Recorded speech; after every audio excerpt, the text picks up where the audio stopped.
Sublimation means it is used to separate the sublimable compound from a non-sublimable compound. Reactant as well as product, they should not have same RF value, difference in tendency of the substance to distribute or partition between stationary phase and mobile phase.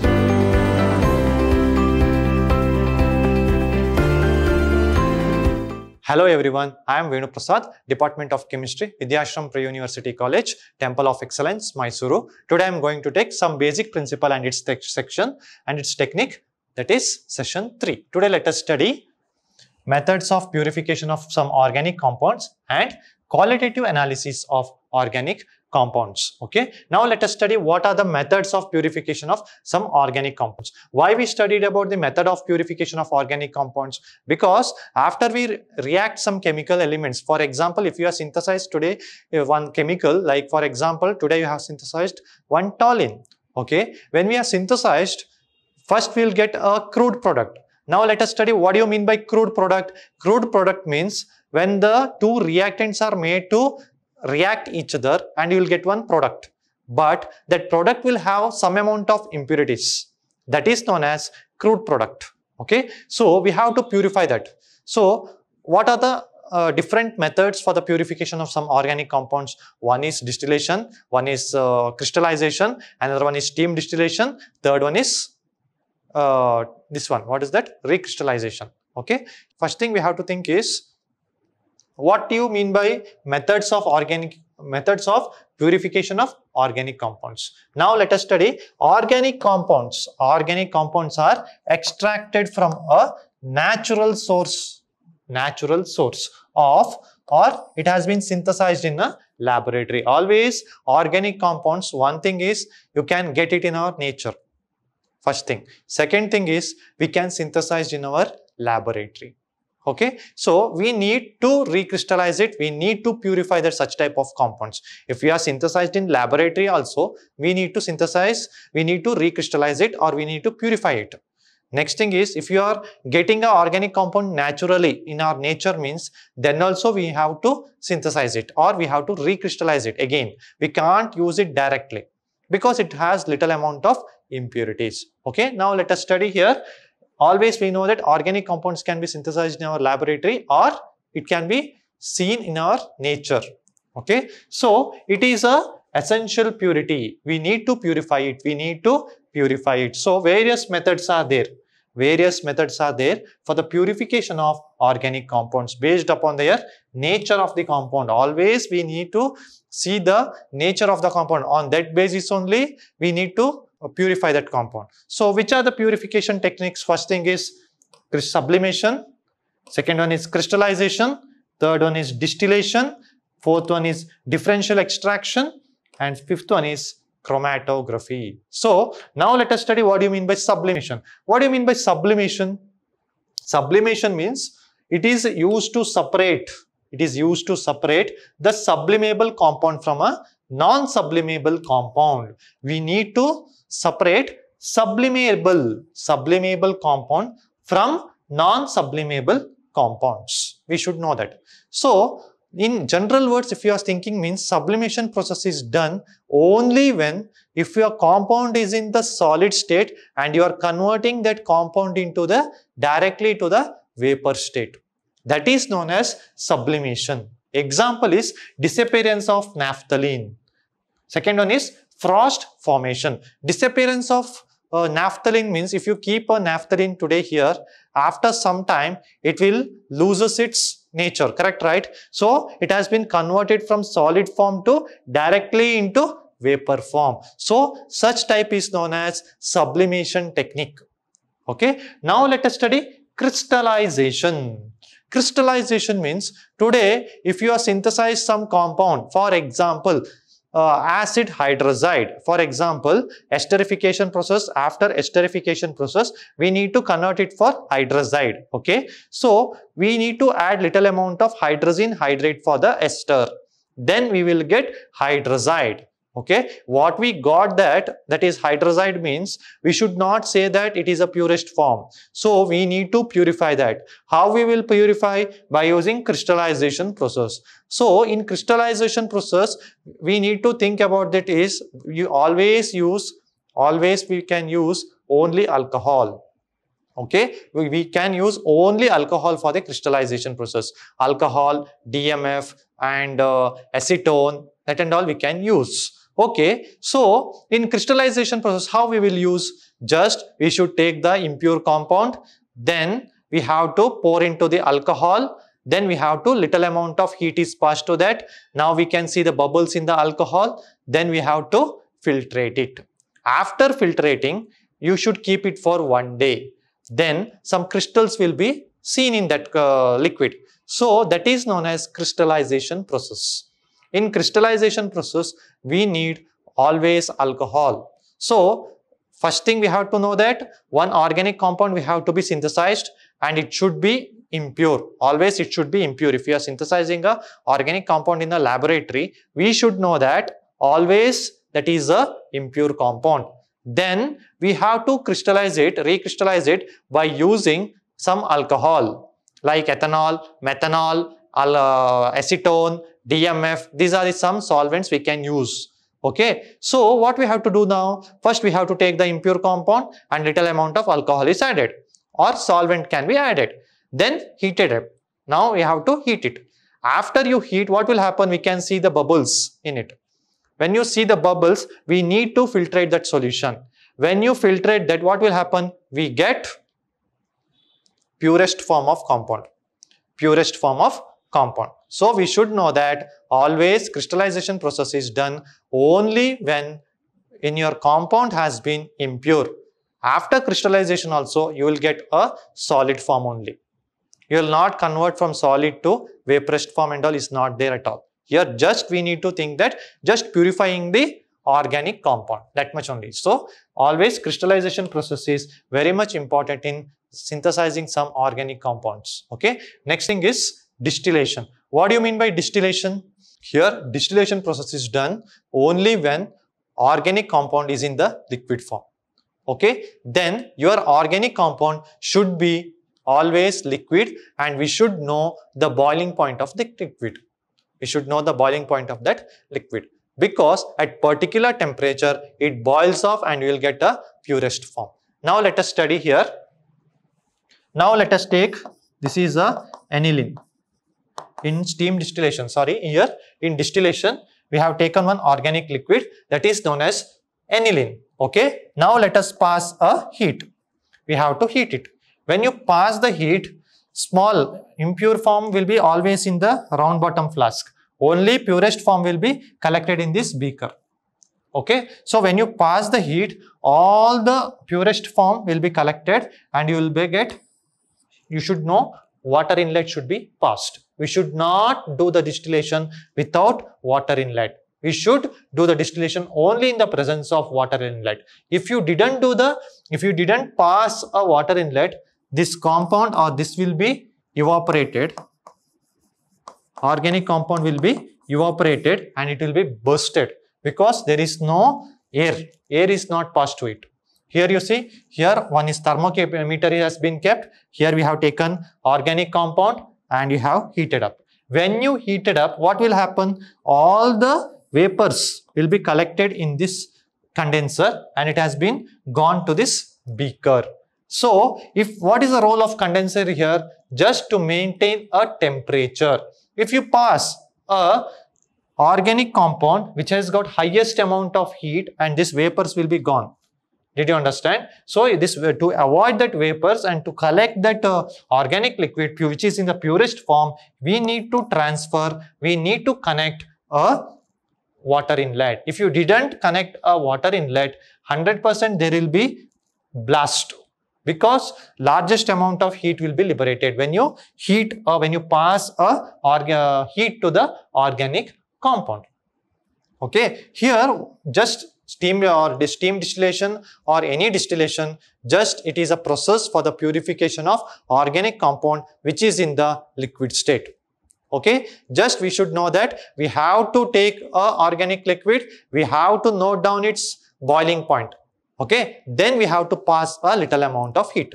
When you pass a little amount of heat, what will happen? All the vapors will be gone, or all the impurities will be deposited at the round bottom flask. Only purest form of liquid will be evaporated from that liquid, and it has been transferred to the another condenser, okay, which contains water. Then it has been collected to the conical flask. That liquid which you get is known as purest form of liquid. It will be deposited in the another conical flask. Okay, next thing is differential extraction. What do you mean by differential extraction? Here, now let us take one organic liquid which has got or which has been reacted with water. We need only purest form of organic liquid. So what we have to do? We have to take that liquid which is mixed with water, then we have to pour it to the separating funnel.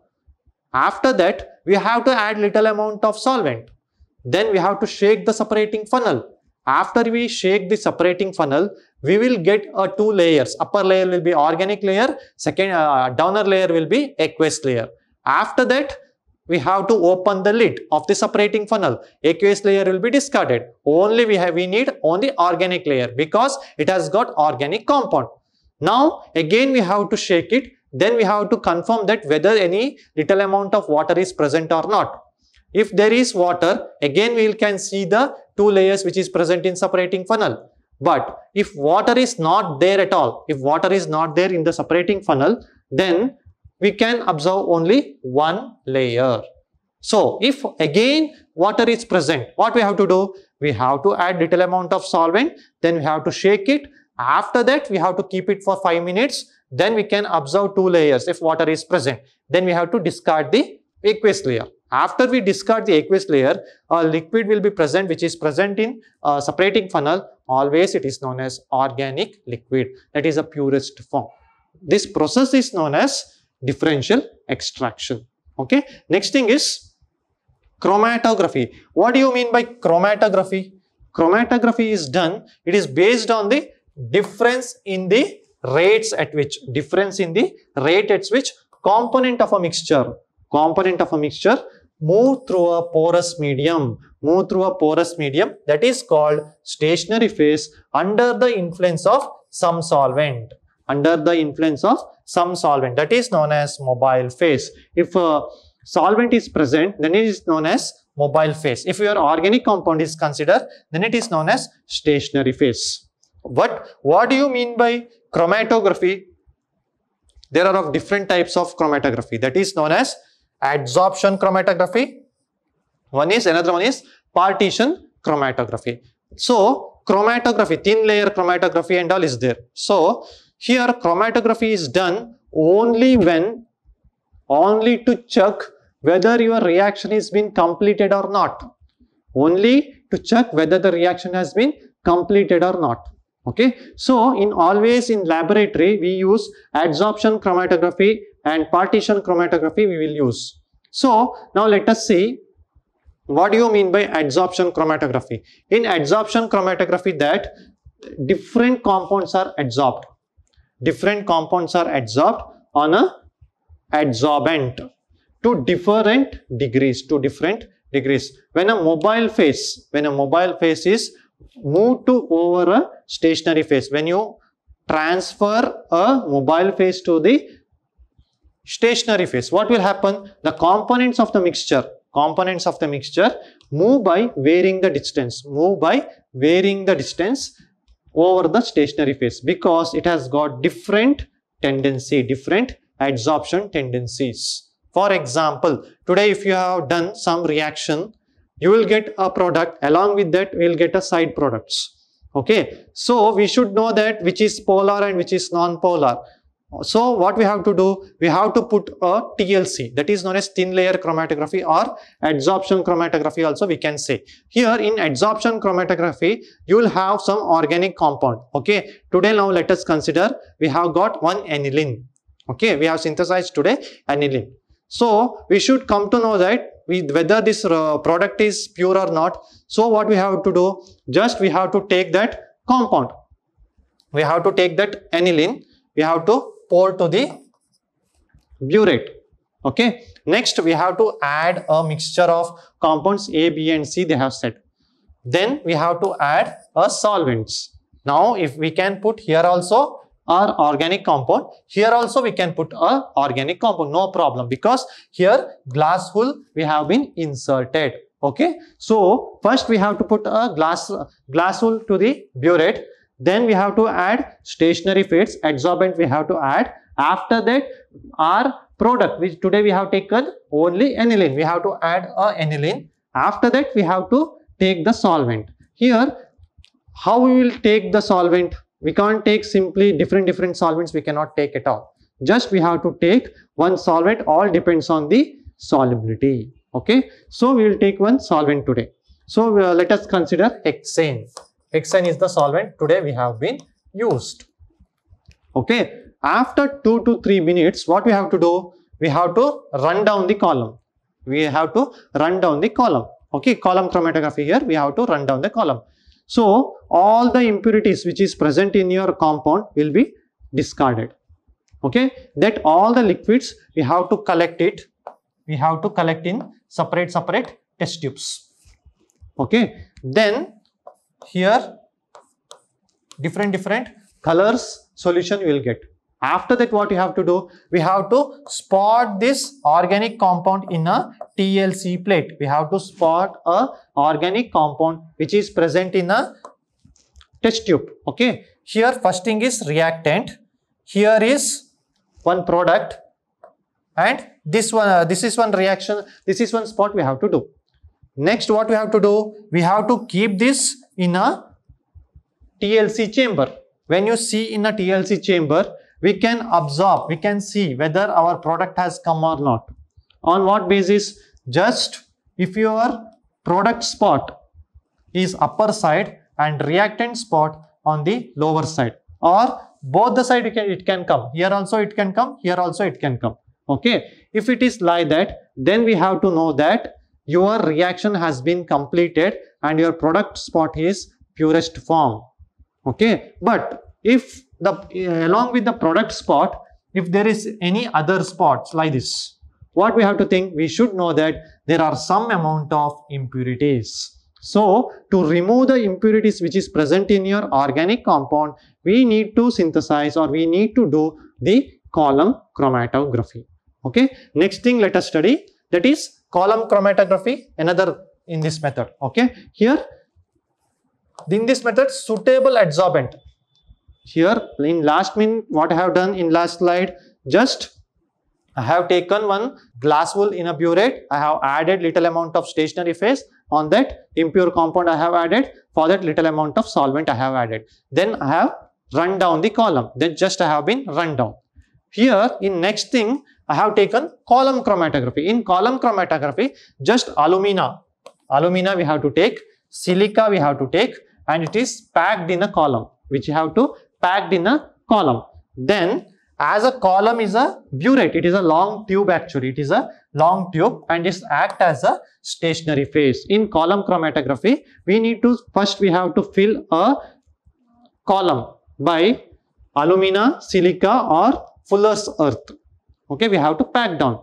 Okay, that is known as stationary phase. Next what you have to do? The mixture to be separated. Mixture to be separated, always we have to take the mixture and it is dissolved in a solvent. We have to dissolve in a solvent. Next thing what we have to do? The solution, what we have dissolved, now we have to pour that solution to the column. We have to pour the solution to the column. Okay. After that, the component which is adsorbed, component which has been adsorbed, and always it gets absorption at the top. It always get on the absorption at the top. Okay. Next thing is the other components, if there is any some amount of impurities. So the other components with decreasing order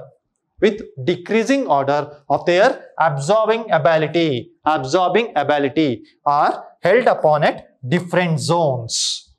Always it depends upon the different zones, because if your organic compound is impurity, it is full of impurities, means then your compound should get a purest form. So if there are different types of impurities, different compounds are present in your organic compound, then what we have to do, all depends on its reactivity rate. All the impurities will not go at a time. It all depends upon its reactivity.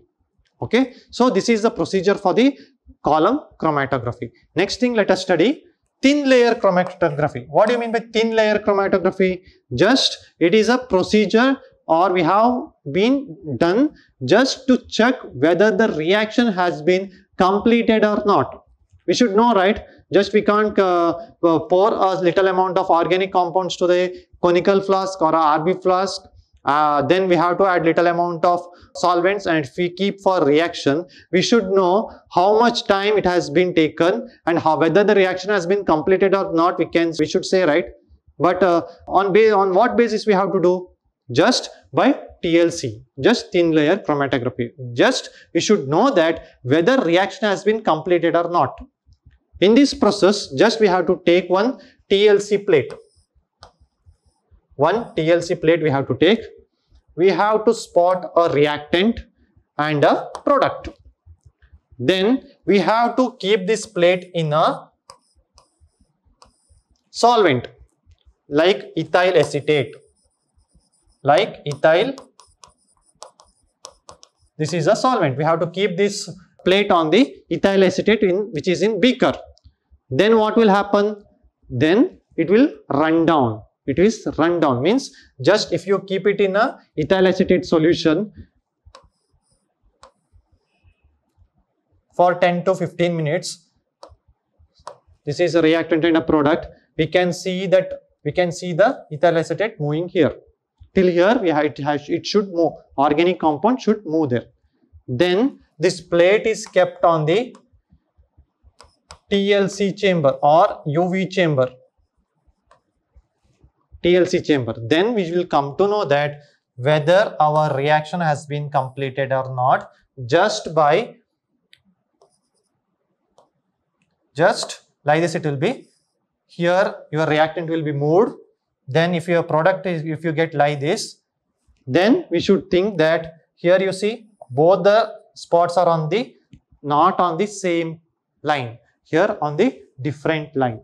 So here reaction has been progressed. If both the spots are on the same line, then we should think that reaction has not completed. So both reactant as well as product, they should not have same RF value. So here you see distance moved by the substance from the baseline divided by distance moved by the solvent from the baseline. This is the procedure we have to follow for the formation or for the calculation of thin layer chromatography. Okay. Next thing is partition chromatography. What do you mean by partition chromatography? This method is based on difference in tendencies of the substance. Difference in tendency of the substance to distribute or partition between stationary phase and mobile phase. Here, paper chromatography is a type of partition chromatography. Always, paper chromatography is always a partition chromatography in which mixture to be separated and it is applied on the paper, which is applied on the paper. Just one we have to mixture we have to take and it is dropped on the paper. Then what will happen? This paper is then suspended to a suitable solvent. Just here in partition chromatography, this method is based on the difference in tendencies of substance to distribute or partition between stationary phase and mobile phase. Here in paper chromatography, just we have to take a partition. It is always a partition chromatography in which mixture to be separated, always mixture to be separated, and it is applied to form on the drop of the paper. Then what will happen? This paper is suspended to a suitable solvent. It is suspended to the suitable solvent. The solvent rises up in a capillary action. After that, what you have to do? The paper selectivity retains the different components. According to their different partitions, depending upon the two phases. First thing is stationary phase as well as a mobile phase. Now let us take here, we have taken one organic compound. This is a organic compound we have been spotted on the paper. Next what you have to do, we have to dip it. Inside a beaker, what and all is there? Water is present and one ink spot we have been spotted. Okay. Then it is just kept on the beaker. Next what you have to do, here always it is moving up. Correct, right? We have to moving up. After that, here you see, then it is kept to the solvent. Just it has been kept on the solvent. See here, we can see some different spots here. That is known as change in stationary phase and mobile phase. Means here we'll come to know that whether our organic compound is perfect, it is purest form or non-purest form. Just we have to see whether our reaction is being progressed or not. So we do this method. Okay. Next thing is qualitative analysis. Qualitative analysis of organic compounds. So we have got different types of organic compounds. Correct, right? So elements present in organic compounds are which and all? It can be present carbon, hydrogen. Always organic compound should contain carbon and hydrogen. Next, in addition to this, they also contain oxygen, nitrogen, sulfur, halogens as well as phosphorus. Okay. Now let us see detection of carbon and hydrogen. Always how we have to detect it. If there is carbon and hydrogen which is present in organic compound, how can we detect that? Just by, first we have to take the organic compound just by heating the organic compound. In the presence of which one? Copper oxide. We have to take one organic compound which it should be heated in the presence of copper oxide. Okay. Next, carbon which is present in the compound is oxidized to carbon dioxide. If there is a carbon is present in organic compound, then we should think that carbon dioxide, it has been converted. It will be converted into carbon dioxide. And if hydrogen and hydrogen to water, which turn, that is tested with copper sulfate. Tested with copper sulfate means if one organic compound will be there, we have to heat it in the presence of copper oxide. Then the liberation of carbon dioxide takes place. If there is carbon, if there is any hydrogen, here water formation takes place. But if there is any water formation, we have to test it, right? So which is the solvent we have to here? Copper sulfate. If you add a copper sulfate to the water, you should get turns blue. You should get a blue solution. Then if there is any carbon content is present in your organic compound, what we have to do? Just we have to take turbidity is the formation. If you add little amount of lime water. Okay. Just we have to think that you have got one organic compound. For that you will add little amount of copper oxide. You will heat it up. If any carbon content is present in your organic compound, then we should say that it is a carbon dioxide will be liberated. If there is any hydrogen is contained in your organic compound, then we should say that water will be formated. But we have to check, right, whether it is correct or not. So we have to add little amount of lime water to the carbon dioxide, which if it is present, then you should get a turbidity. If not, if you get a water, for that you have to add little amount of copper sulfate. Then what will happen? You should get a bluish solution. Okay. Next thing is detection of other elements. Detection of other elements like which and all? Nitrogen, sulfur, halogen and phosphorus. It can be done by Lassignas test. So first one is test for nitrogen. How you will take the test for nitrogen? We have to take a sodium fusion extract. We have to take a sodium fusion extract. What do you mean by sodium fusion extract? Just we have to take one fusion tube. For that we have to add little amount of sodium metal. Then we have to heat it up. When it is heated up, after 5 minutes we have to add organic compound. Then we have to heat it till we obtain a reddish hot. We can see the reddish hot in the capillary tube. Then it is transferred to the poured to the china dish. Then it is grinded. After we grind, we will get a black solution. Okay. Then we have to filtrate that solution. By that is known as test for nitrogen, means just that is known as fusion extract. From that we have to add concentrated sulfuric acid. Concentrated sulfuric acid.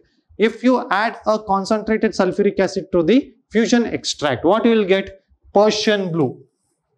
Persian blue. Then you should say that it is a test for nitrogen. Then now let us see test for sulfur. How we have to take a fusion extract. There also fusion extracts we have to take. For that we have to add acetic acid. If you add acetic acid, you will get lead acetate. You will get a lead acetate. That is known as test for sulfur. Next thing is test for halogens. How you will do? We have to take a sodium fusion extract. For that you have to add nitric acid. We have to add nitric acid. After that it is treated with silver nitrate. Silver nitrate. Then we will come to know that whether it is a halogen is present or not. Okay. Next thing is a white precipitate. White precipitate which is soluble in ammonium hydroxide. If you have done for test for halogens, we have to add little amount of fusion extract. For that we have to add sodium fusion extract. For that you have to add nitric acid, and it is a silver nitrate we have to add. Then you will get some amount of precipitate. For that you have to add ammonium hydroxide.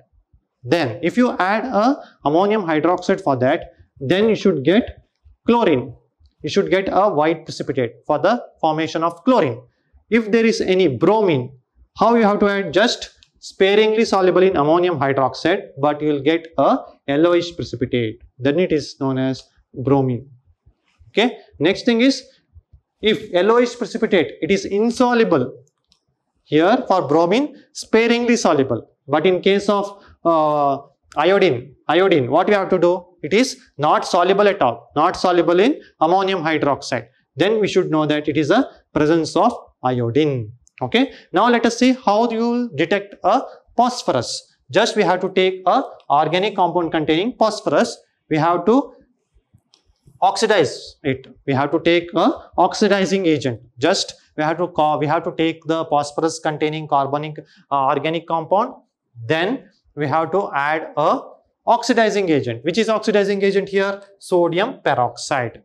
We have to heat it up now. Just when you heat it up, what will happen? It oxidizes phosphorus to phosphate. We will get phosphate. Then the solution is boiled with nitric acid. After you get a phosphate, the solution is boiled with nitric acid. Then it is treated with ammonium molybdate. Ammonium molybdate. So we will get yellowish precipitate. You will get a yellowish precipitate.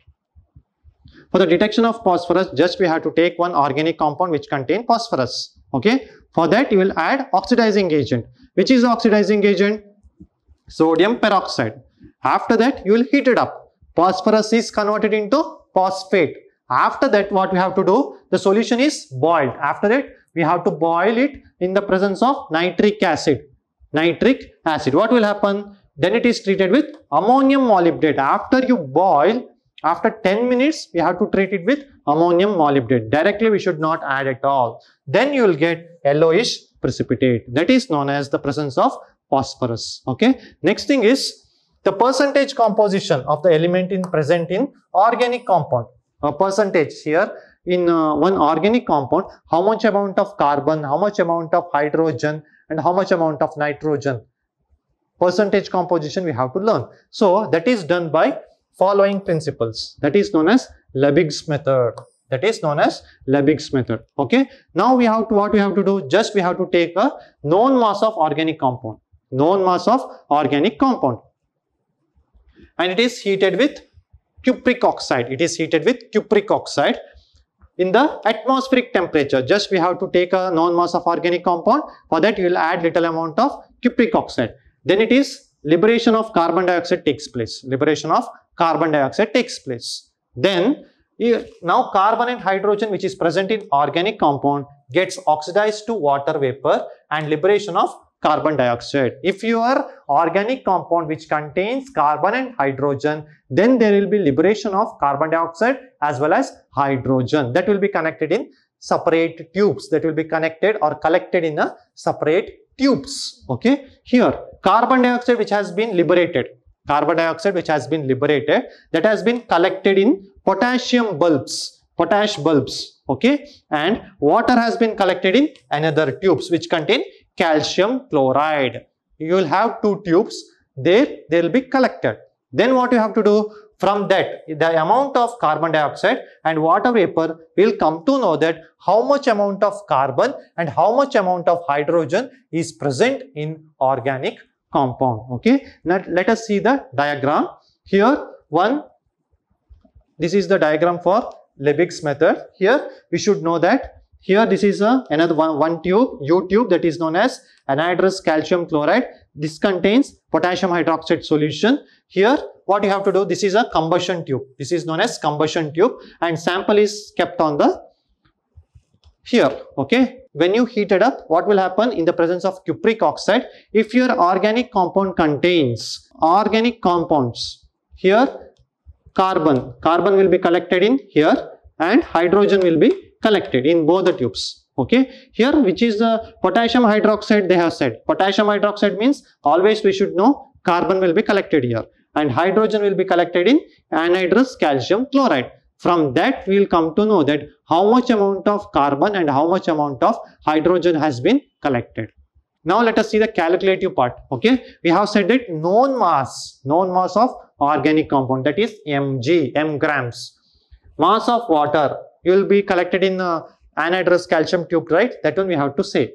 Next, carbon dioxide, how much we should take. Okay, next, percentage of carbon can be calculated, that is by 12 into why we have taken 12? Because mass of carbon is 12 into m2, because mass of carbon dioxide into 100 divided by 44 into m.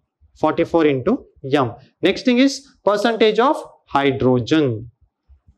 Here 2 into, why I have taken 2? Mass of hydrogen is 2 and m1 because mass of water how much will be collected in the anhydrous calcium chloride we have to know, into 100 divided by 18 into m. Why it is 18 here? Because H2O it is 18 and carbon dioxide how much? 16 2s are 32 plus 12. How much? 32 plus 12 is 44. So I have taken here 44.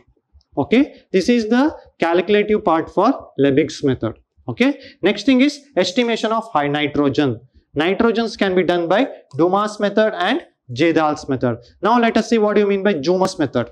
Okay, Dumas method means in this method just organic compound, known weight of organic compound we have to take it, and it is heated with strongly cuprous oxide.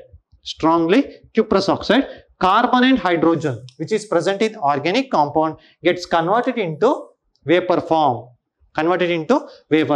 Nitrogen, if nitrogen is present, then it will be collected, and it has been collected, correct, right? If nitrogen has been is there in your organic compound, means it should be collected and kept in a potassium hydroxide solution. Okay, here this method is done only when if your organic compound contains nitrogen.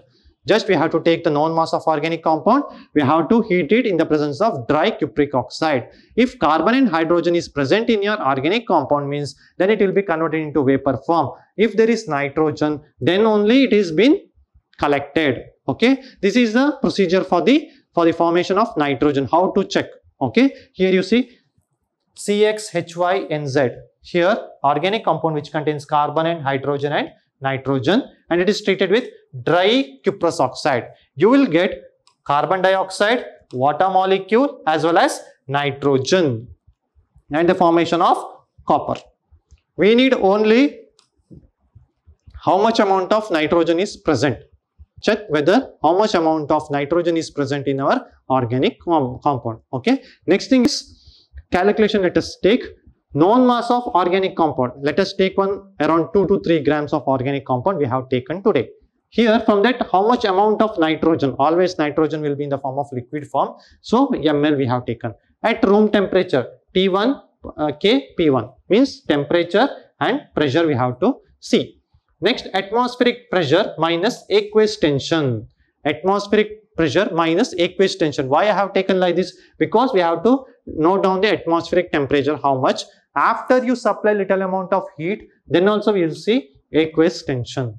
Okay, then we will get at room temperature what is the temperature we need to calculate, because At room temperature, one temperature will be there, correct, right? After you supply little amount of heat, another temperature will be there. Temperature increases, so there will be change in temperature. So we have to note down that, correct, right? So next one is volume of nitrogen at standard temperature. So P1 V1 into 273 divided by 760 into T1 we have taken. Here P1 V1 pressure, volume into 273 Kelvin at room temperature divided by 760 into temperature T1. How much after you supply little amount of heat, what will be the temperature? At what temperature carbon and hydrogen vapor, it has been converted into vapor form. So that is the temperature we have to note down. In next step, percentage of nitrogen. How you will calculate percentage of nitrogen? Just 28 into volume of nitrogen at STP into 100 divided by 22,400 into mass of the substance taken. This is M. Mass of the substance taken is M. And 28. Why I have taken 28? N2. N2 means 14 plus 14, that is 28. Into volume of nitrogen at STP, we have calculated here. That value you have to substitute into 100 divided by 22,400 into mass of the substance taken. How much grams of organic compound you have taken, that one we have to substitute. Okay. Next thing is Jadal's method. In Jadal's method, just it is used to find the amount of nitrogen in food, fertilizers and drugs. Okay. Here it is not applicable for the compound containing nitrogen in a ring. In a ring it is not applicable. Just we have to check how much amount of nitrogen is present in food, drugs as well as fertilizers. Okay. Here known mass of organic compound is taken. Known mass of organic compound is taken and it is heated with concentrated sulfuric acid. It is here we have taken concentrated sulfuric acid. Now then what will happen? It gets converted into ammonium sulfate. It has been converted into ammonium sulfate. Then it is heated with sodium hydroxide. Then it is treated with sodium hydroxide. Ammonia gas will be liberated. In Jadal's method, what we have to do? Just we have to take the organic compound. Then we have to heat it with concentrated sulfuric acid. When you heat it with organic compound, what will happen? Just ammonium sulfate will get. After you get ammonium sulfate, then you have to heat it with sodium hydroxide. Then what you will get? Ammonium gas will be liberated. Okay. In next thing is Jadal's method. Here it is absorbed in excess of standard sulfuric acid. Always it is absorbed highest amount of sulfuric acid it will be absorbed. Then the acid will be left, correct, right? Unused. It is estimated by titration with acid or titration with alkali. We have to, if there is any little amount of acid has been left which has been unreacted with organic compound, then we have to titrate with alkali. Okay. Next, the amount of ammonium gas. The amount of ammonium gas is determined from the percentage of the nitrogen. Percentage of nitrogen. Here ammonia gas, how much you will get? From that we will come to know that how much amount of nitrogen is present in food, fertilizers and drugs. So now let us see the calculative part. The mass of organic compound. Mass of organic compound is W gram. How much we have taken? Next, volume of sulfuric acid. How much you have been added? Next, volume of sulfuric acid left over. Why I have taken volume of sulfuric acid left over? After you add a little amount of sulfuric acid, it will be unreacted, right? Little amount of sulfuric acid will be unreacted. So that is known as V2Cm cube. Okay. Next thing is the volume of standard sulfuric acid neutralized with ammonia. Why I have taken like this? Because V1 minus V2. Because first will be more when you add. After that, unreacted will be very less. So I have taken V1 minus V2. So it is VCm cube. Okay. Now VCm cube of acid is equal to VCm cube of ammonia. Okay. This is a standard equation. So 1000 cm cube of one normal ammonia contains 17 grams of ammonia. 1000 cm cube of one normal ammonia contains how much? 17 grams of ammonia. That will be equal to 14 grams of nitrogen. That will be equal to always 14 grams of nitrogen. Okay. Next thing is, therefore, how much ammonia gas will be liberated we should calculate, right? So volume of ammonia is equal to 14 into V. 14 into volume of acid neutralized into normality of acid divided by 1000. Okay. That we will get A. We can say that it is a A ml of ammonia has been liberated. So we should say that W gram of organic compound contain this much amount of nitrogen. Okay, so in 100 gram we have calculated for 1000. For 100, now let us take for 100 gram. How you will calculate? A into 100 divided by W. W is the weight of organic compound, how much you have taken. Okay, next thing is estimation of halogens by Carius method. Here halogen we have to see how you will calculate. Just we have to take a organic compound. Here also we have to take organic compound. It is treated with fuming nitric acid. Fuming nitric acid in the presence of silver nitrate. In the presence of silver nitrate. Just we have to take one organic compound and it is treated with nitric acid in the presence of which one? Silver nitrate. What will happen? A hard glass tube called Carius tube will be there. Okay. Just we have to take one tube. For that, you will add little amount of organic compound in the presence of which one? Fuming nitric acid and silver nitrate. Okay. Next thing is carbon and hydrogen of the compound. Carbon and hydrogen which is present in your organic compound gets oxidized to carbon dioxide and water molecule. Okay. Next, let us take the calculation. Okay. Let the mass of organic compound. Let the mass of organic compound be m gram. Okay. Next thing is mass of silver halide. Silver halide, because we have taken silver nitrate. Here silver halide, how much it has been formed, we have to calculate. Next, 1 mole of silver halide contains 1 mole of silver halide contains 1 mole of halogens. So therefore mass of halogen in m1 grams of silver halide, how you will calculate? Just atomic mass of halogen into how much you have taken organic compound divided by molecular mass of the silver halide. Okay, this is the calculative part for the estimation of halogens. Next thing is percentage of halogen we have to take, right? Percentage of halogen means atomic weight of halogen divided by molecular weight of silver halide into weight of silver halide, how much it has been formed, divided by weight of organic compound taken into 100. Okay, now let us take for different halogens: chlorine, bromine and iodine. So here atomic weight of chlorine is 35.5 divided by molecular weight of silver chloride is 143.5 into weight of silver chloride formed divided by weight of organic compound into 100. If it is bromine, what we have to take? Atomic weight of bromine is 80 divided by molecular weight of silver bromide is 188 into weight of silver chloride. I have written here silver chloride. We can take silver chloride or silver bromide. Here we have to take bromine we have given. So we have to take bromine. Okay. Bromine divided by weight of organic compound into 100 into 100. Okay. So now let us take percentage composition of iodine. 127 divided by 235. Why I have taken 127? Because it's the atomic weight of halogen divided by molecular weight. Molecular weight of silver iodide is 235 into weight of silver iodide. It is silver iodide formed divided by weight of organic compound into 100. Okay. Next thing is estimation of sulfur. How we will calculate the estimation of sulfur? Just here also we have to take one organic compound containing sulfur.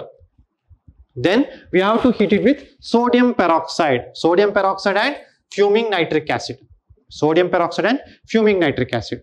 So if there is any sulfur which is present in your organic compound, it gets converted into sulfuric acid. It has been oxidized. Okay. Now, and it is precipitated as barium sulfate. Barium sulfate by adding barium chloride. It has been oxidized to sulfuric acid. For that you will add little amount of barium chloride. If you add a barium chloride, you will get a precipitate that is known as barium sulfate. Okay. The precipitate is filtered, washed and weighed. Okay. Now let us see the calculative part. Okay. How much amount of organic compound we have taken, we have to note down. Next, mass of barium sulfate. When you get the precipitate, you should weigh that compound.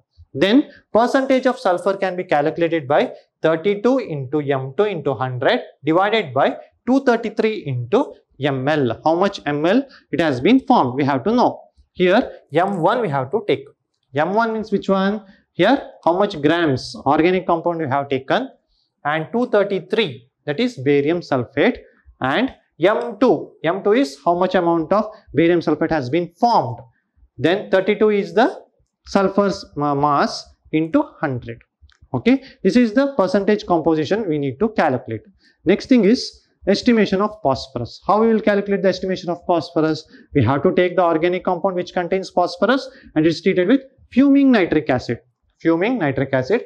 Phosphorus has been oxidized to phosphoric acid.